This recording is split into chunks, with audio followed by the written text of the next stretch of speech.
This is the Rugby Odds, where an unlikely pundit panel of a wordsmith, a WWE legend, a rugby star, and a supermodel scour the globe, seeking best bets and bad behavior.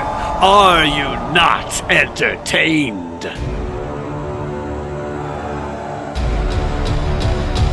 Gentlemen, 11 and 13, not our best start, but not bad considering everything that we had to pick and the rosters in front of us all together. It was not bad. We're a gambling show and we sucked. We lost.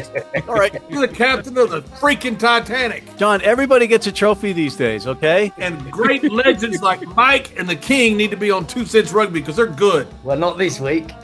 Yeah, he was 1 and 18 this week at 2 Cents Rugby, okay? So put that in your pipe and smoke 2 Cents Rugby's a legend. You watch your mouth. He will slap you out of that chair. Okay, briefly, John, you've been in Wisconsin, Mexico, Buffalo, and your beloved Oklahoma. What's worse, Oklahoma, Mexico, Buffalo, or Wisconsin? You really ask if something's worse than Oklahoma?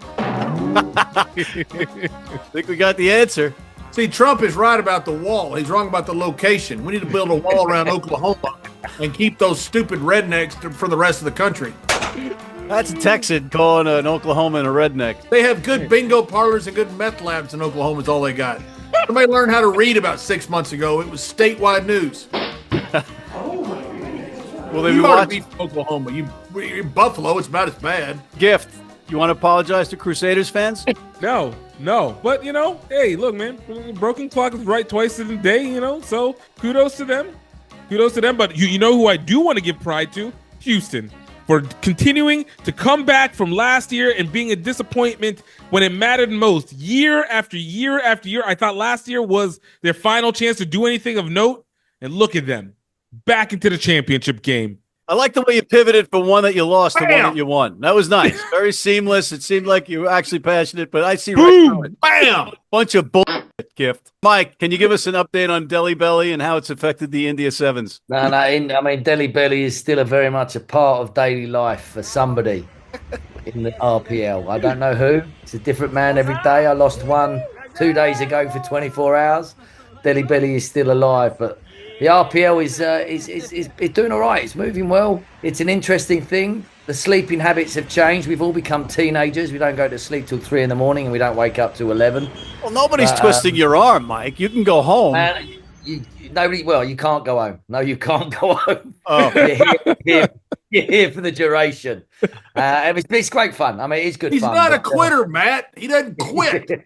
But I'm telling you, it's a different way of life. And it's been exciting. It's been good fun. The rugby's a little bit all over the shop. It's a bit chaotic. I mean, I could talk about officiating, but that would take all night. Mike Friday talking about officiating? No. Wait, don't get me started. Don't get me started. But the teams are having fun. The marquee players. I'll tell you what is happening. The Indian players are getting better from the exposure. So whilst a few of them are getting injured along the way, those that are still in it are definitely getting better, which is what it's about. The clips on social media look good, so I'll give it that. They've had some good shots. They do good media. But Mike, Steve, are you saying we think you're doing a great job in India? We think you're the right person to be there. Matt just wants to come up and go, oh, what about the Delhi Belly and the bad food and all that? You were on last week's show. You know that it's an important component. Mike, do you do a moment in silence for the latest guy that's been a victim of Delhi Belly before the match starts? No, mate. But honestly, they look like ghosts when they go down. That's all you need to know. They look like ghosts. Unbelievable. When it hits you, it hits you hard. On that note, let's go to what caught your eye. Mike, what caught your eye this weekend? About Argentina and the British Lions game. It was a proper attacking game, both teams, but Argentina scored 3 worldies. Absolutely phenomenal attacking rugby from end to end stuff. Yeah, it was a great game of rugby, full of attacking flair, and the Argentinians were ruthless. When they smelled blood, they took blood. But I think it bodes well for the Lions going down under. So I think a loss is a good thing for the Lions, and I think we've got an exciting month coming up down under. John, what caught your eye? I'm going to cede my time back to the legendary Coach Mike Friday because I want to ask him about Argentina. Are they becoming a top 5 team in the world? They are a top 5 team in the world. Not becoming, they are definitely a top 5 because they didn't even have the opportunity to pick their top 14 players. That's the reality of it all. I mean, some of those tries were world class. Do you know where both their wingers came from? Where? The 7th team.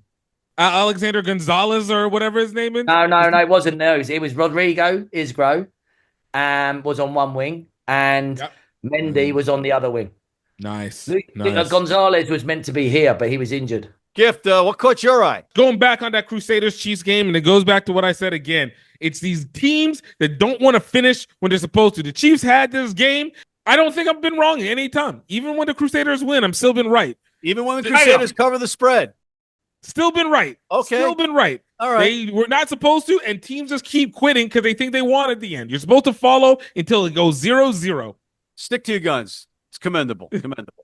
What caught my eye was the ending of the Chicago versus New England match, which we didn't see, ironically, because as the kicker is lining up, Hilsenbeck is lining up to kick the most dramatic kick in MLR history, the power goes out in the 80th minute, so nobody sees it. And because the announcers aren't at the ground, they don't know what happened either, so they can't continue the call. So everybody's just watching a frozen screen as he approaches the ball to kick the kick. Ridiculous. Absolutely ridiculous. Another reason why you don't have the announcers in a studio in another city. Like, this is like the fourth week in a row that there's a power outage at one of the stadiums. Power was on in the stadium. It was a feed issue. Different thing. Still, it doesn't matter. You know. How do you know it's a different thing, Mr. Freaking Internet? Because the lights didn't go out of the stadium. But how would you know if you didn't see anything? It could be a power outage on the internet. Must be all the cameras. Okay, moving right along. Let's go to our recurring segment. Player of the week. First one up, AJ Alatimu of the Houston SaberCats. The fill-in fly half made us all look silly saying Houston would lose without starting number 10 David Kotza and offensive threat Drew Wild. Well, he scored a try, made big kicks, and played sound defense. Paulo Balicana of Mike's New England Free Jacks. The wing was a beast in scoring a great try, but he made the greatest try-saving tackle in the history of rugby on Bryce Campbell in the try zone, racing to catch him and swatting the ball out as a bewildered Campbell tried to get it down. And Lucas Rumble, the guy with the feet that go in the opposite direction, Chicago's captain, had 25 tackles and was an absolute menace at the breakdown in the loss for Chicago. Mike, who's your player of the week? Well, I'm going to go for the man who came up probably with the play of the week, which is Paul Balicana. He's obviously a bit of a beast, as we know, so maybe he could have been in the other category. But he's come up with a moment that made the difference, so he's the man. John. Balicana, and I'm going to have him read your thing that you're trying to stumble through. That's easy for you to say, Marble Mouth. Is that the first time you've seen that? Gift. No, look, man, I got to go AJ Alatimu, carrying Houston back into the finals, finally. Again, I say this after last year when they were so close and just screwed themselves over the last 3 games. Everything was just this shit, and to see them be able to return it back is impressive. All right, I'm going to break the tie and go with Paulo Balicana. There was never a tie. There was never a tie. There was not a tie. I have a weighted vote. I count as 2 votes, guys. Hello. I'm impeaching this vote. As Gift's impeaching it, let's go to Gift's favorite segment. Grown-ass man. The nominees are Johan Momsen. Number 7 of Houston was key again. After collecting 33 tackles versus LA on Monday, he had another double-digit performance in tackles, halting the Warriors in their tracks. Scott Barrett of the Crusaders, Gift's favorite player, the number 4 and captain, had another stellar match, willing the Crusaders' defense into stopping the potent Chiefs' attack. And Bordeaux's hooker, Maxime Lemort, said he was lucky after scoring an historic hat trick in his team's 39-24 win over Toulon, but he was all over the field. Mike, who's your grown-ass man candidate? I'm all about attacking play, and Maxime Lemort, he's joued for the Bordeaux against Toulon. He's the man, grown-ass man, big old hooker, getting about, dots down for 3. He's my boy. Gift. Yeah, look, I've said this over and over. We'll never support the French.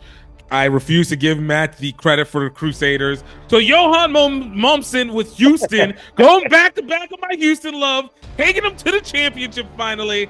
Big play, that's all that matters. All right, a lot of hate there, a lot of hate. John. I had my fellow Southern friend remind me that we can't support the French.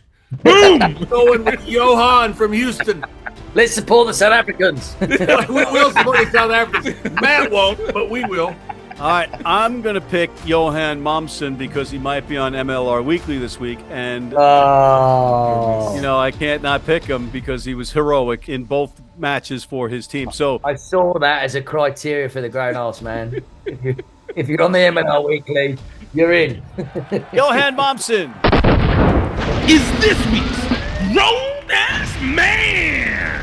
All right, we're going to take a quick break. George is going to come in, then we'll bring you guys back in for MLR picks, the top 14 final, and the British and Irish Lions after this.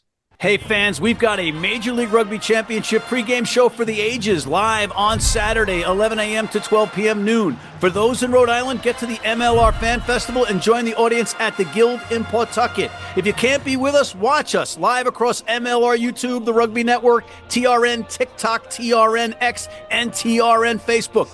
Keep an eye out for live updates across TRN and MLR Instagram. I'll be joining the fun alongside my pals from the Rugby Rundown, Alex Corbicero and Will Hooley. We'll have some very special guests from Super Bowl champions to rugby CEOs to USA Rugby Hall of Famers to rugby media greats. It's the real deal. It's the majors, baby. Join us. Run like a sprinter. Pass like a basketball player. Kick like a footballer. Tackle like a kabaddi player. Score like a driver. Walk like a winner. Like a winner.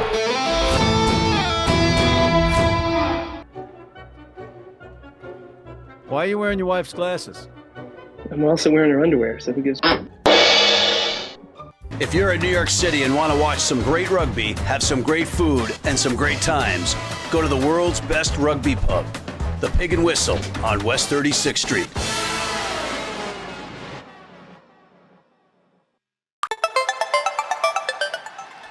And now, your Major League Rugby Play of the Week, brought to you by the Rugby Network. This one is right up there with the best plays ever in any sport. Bryce Campbell of the Chicago Hounds picked off a pass and had nothing but green in front of him, and there was no way he wasn't going to score.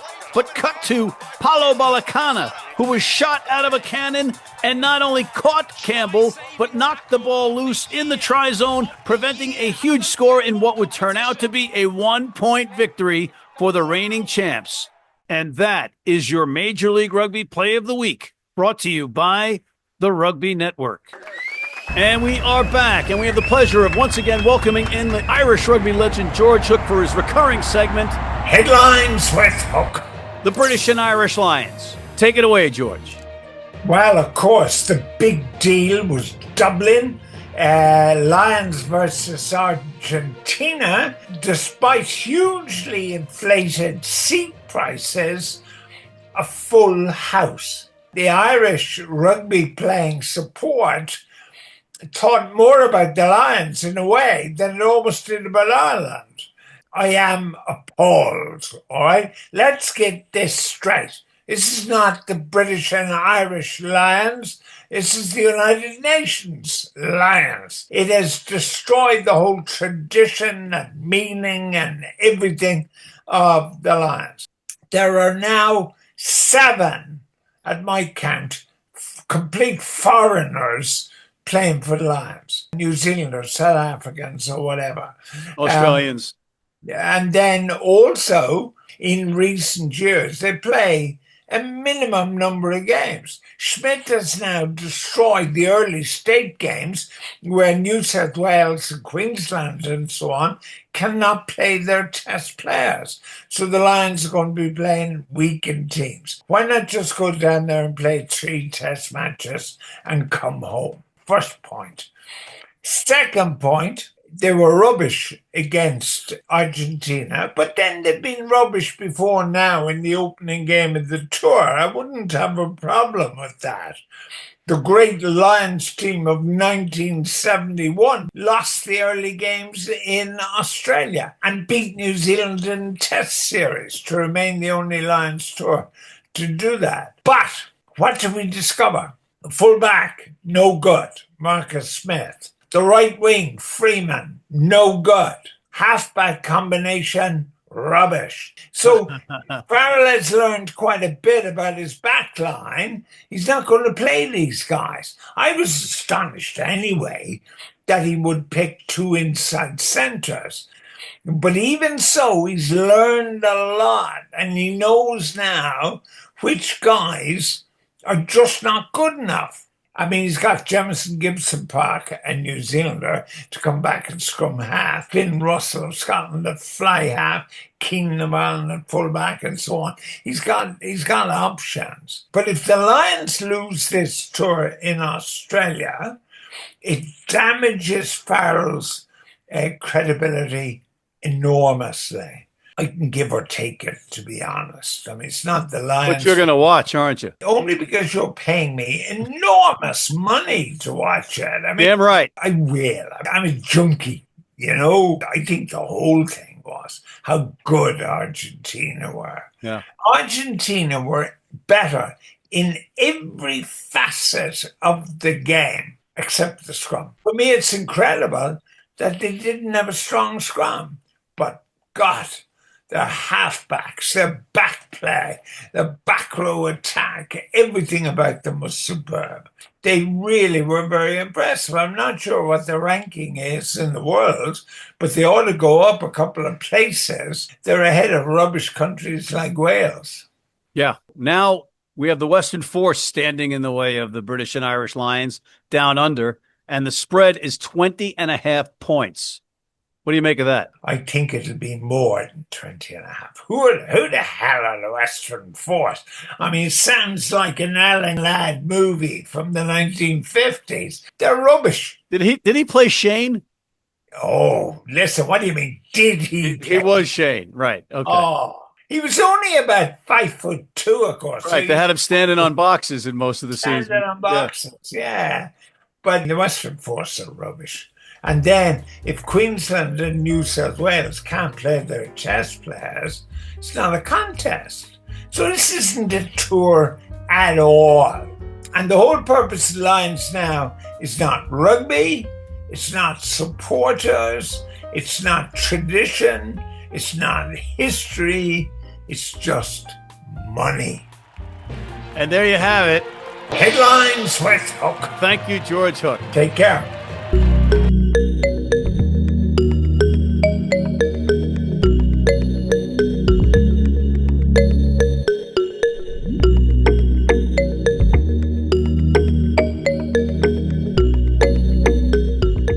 You need your cleats? You need them tomorrow? If you order today by 3 p.m. New York time or noon LA time, they can have them to you tomorrow. Young, old, male, female, if you're playing on turf, if you're playing on grass, if you're playing in the rain, you're playing in the heat, they've got you covered. RugbyNow.com. Go there now. And we are back, and we're going right to the MLR final, which is being played in Pawtucket, which is outside Providence, which is about 45 minutes from Quincy. So it's basically a home game for the Free Jacks. New England favored by 5.5 over Houston. John. Good for New England getting basically a home game. This will be fun. It should be great for them. The weather's supposed to be good. But I got to go with the Texans. I think they're going to cover the line. I think the Texans are going to win. Give me Houston. The way they boat raced Utah was very impressive. Going against the defending champion is going to be tough. Give me Houston to not only cover, but win. Gift. Yeah, look, one, the fact that they're going to be going to the place where Peter Griffin lives, hilarious. And two, I look at Houston to be able to cover this game and to win. New England has had a great playoffs in the end of the season, but I don't see them going back-to-back years championships. That would be 3 in a row. Did that change anything I just said? Yeah, a little bit. Still back-to-back. It's back-to-back-to-back. It's back-to-back-to-back. It's not back-to-back. It is back-to-back. Did No, they I'm not win letting them last off. year? Did they win last year? Yes or no? Yes. The answer is yes. So if they win this year, the first is that thing you said, back-to-back-to-back. Yes, That's the back-to-back. first thing you said. You're riding the fence again. I'm not riding the fence. The King Egbelu is correct. Mike. Yes. Right. I'm not going to, what's it called? Split the tie? I don't know what it's called, but I Consensus, am going, Mike. Consensus. I am going for the three-peat for sure. Ted Lasso, because he does look like Ted Lasso, this coach. Yeah. He is going to deliver the three-peat, and my boy Jed Melvin, his boys are going to win, and they'll cover, and they'll do the three-peat. And in deference to Ted Lasso, the players grew mustaches to look like the head coach. Anything to get selected for the final. I understand that, mate. All right. Well, I'm going to be there, and I'm going to be doing the pregame live. How you doing? And I'll be the in-stadium PA guy. Matt, you shouldn't grow a mustache. You should wear a burqa, not for any like religious reasons, just because you're ugly and you need to be covered up. Thanks, John. I'll take that into consideration. We'll bring that up in the pre-production meeting. I think New England is going to three-peat, and as a New Yorker, that pains me for a team from New England to have it. Well, you're from New Jersey, so it doesn't really matter. All right, you don't have a team in New York. You were like the voice of New York, and that's why the whole team went bankrupt. Nous allons en France, the top 14. Why do they call it the top 14, Mike? Why don't they use a French word for the word top if they're going to use a French word for the 14? I think basically they just love the English. Yeah, that's probably it. Toulouse versus Bordeaux. Bordeaux, the favorites by half a point. Mike, who do you like? This is tough. I am going to go for Bordeaux to do the double. They're going to win a top 14 and the Champions Cup. I think their back three is mustard, and their centres are pretty handy, and they've got a pack that can compete with Toulouse. Ramos is good, but I just don't think he's going to be good enough without Dupont for this one. John, give me the Bordeaux Bagels. Because your buddy, you got a guy there, right? Why don't you pick like you mean it? I just did. I just picked Bordeaux Bagels. All right. Gift. So I'm looking at this one to be Bordeaux to take this. I feel like this is a 1-point game. Toulouse was not great against Bayonne, New Jersey. I'm begging you to give an inside joke that nobody. Firstly, nobody watches this show because nobody understands what. John's muted. I'm going to go with Bordeaux to round out the consensus. Bordeaux to win. Let's take a break, and we'll be back with our British and Irish Lions pick and our picks of the week after this. From New York City comes America's longest-running and most popular rugby show. The biggest names in Major League Rugby, MLR highlights, and big match previews. Rugby Wrap-Up presents MLR Weekly, made in New York City. Hey, U.S. fans, you can tune into every match live on Flow Rugby. How do we know that? Because we're on there all the time. And we are back, and we have two things left. The British and Irish Lions tour and our picks of the week. First one up, Western Force hosting the British and Irish Lions, who are favored by 20.5 points on the road. Mike. Yeah, I think the British Lions, it's a good spread. It's a big points difference. But the Lions, again, they'll be finding their feet, but they've got a full squad now, so a lot of the stars from Leinster, Bath and Leicester are now available. They'll probably get a hit out in this game as well. So they'll still be trying to find combinations, but the Force are the worst of the Aussie teams. They're not going to have any wallabies. I'm going to go the Lions and the Lions to cover. John. I completely agree. I think the Lions boat race these boys down there. I think they're going to make an example. They're going to set off the tour on the right foot. Give me the Lions to cover. Gift. Yeah, there was a time where I had the Western Force as like the top 3 worst teams in the world in professional. It was the Anthem, the Kintetsu Liners, and it was Western Force. and then Western Force kind of did good, and then they went back to it. And this 20-point game is going to be reliving exactly why Western Force is a top 3 worst professional rugby teams in the world that in a Division I squad. So yeah, I conclude with the consensus of Mike and the and the champ, British Irish Lions, minus 20.5. All right, I'm going to be the contrarian. Wait a minute. Where do rank the top 3? It was Anthem at worst team, number 1. Worst team in all of sports. All the world. All the world in the professional Liners teams. were pretty bad, Gift. And the Liners won more than the Anthem had. All right. That's correct. Anthem have never won a game.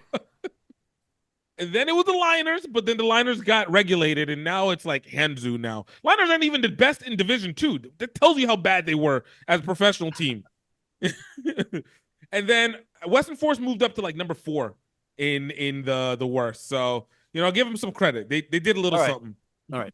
Moving right along. I'm going to be the contrarian, and I'm thinking that the travel, and maybe the lack of what? cohesion. It might be Brazil in Super Rugby Americas. That might be number 4. And that hurts. These are my guys too, but they're terrible out here. All right. You're muted, so I can get my pick in. He's My muted. pick is going to... People love rankings. John's muted as well. I'm going to go with the Western Force to cover that and maybe lose by 19 points. Finally, we'll bring you guys back in. John's favorite part of the show, Picks of the Week, Johnny. Who do you like? If the King rated the worst commentators of all time. Oh, yeah, you know where I'm going. Matt, you're like 1 through 10. And it's because you stutter so much. Be like, here's Matt, and I'm reading the script that I just wrote that I didn't read. Then I'm going to read something else that I just didn't read. All right, just make your pick of the week. I'm going to read now. I'm going to write. So I've heard that there's a real stupid person that's on one side of this and a brilliant human being on the other. So I am going the over in the MLR Championship because Houston can score a ton of points. I think New England, to play with them and be able to be competitive, is going to have to score to match them. I think it's going to be a great game. Gift, the champ just threw you under the bus because he took. No, I didn't. I said a great human under the being, a bus. very He smart person. confirmed it. That is credibility. So much for giving our audience some flexibility in picking these picks of the We week. don't have an audience. Nobody watches this damn show. Mike, come on back into frame and give us your pick. You didn't let King talk. Is it me or the King? We'll let the King regroup. You go ahead, Mike. Okay, I'm going to go for the over in the Toulouse-Bordeaux game. I'm hoping that the back 3 of Bordeaux are going to want to jouer, and I'm hoping that Toulouse will also reciprocate, and it will be an all-out try-fest. Okay. Gift, the luster's worn off because John took your pick, but go ahead and confirm it, please.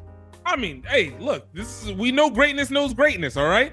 Hey, New England, Houston, we know this is going to be a high-scoring game. Houston's got something to prove. New England literally has something that they have to defend. This is one where it's going to be all offense, no defense. Straight slickness, man. Let's go. I'm going the other way. I'm going all defense. I think it's going to be a struggle. It's going to be a fist fight, a You're an slugfest. No, you two are idiots, okay? What a great comeback. What a wonderful comeback. That had the intelligence of, oh, yeah. So John's mic is muted again, and I am going with the under 45 in the New England versus Houston match. And on that note, we're out of time. I want to thank our guests, John Bradshaw, Layfield, the WWE Hall of Famer, turned rugby advocate, King Gift Egbelu, the inventor of words, Mike Friday, the 3-time Olympic sevens coach, George Hook, the Irish legend, and thank you for tuning in. Please check out MLR Weekly. Hit that subscribe button on YouTube. Sign up for our weekly newsletter. And please join our American Red Cross blood donor team. I wish you'd give all your blood to somebody. Wrap it up. You're giving me deli belly.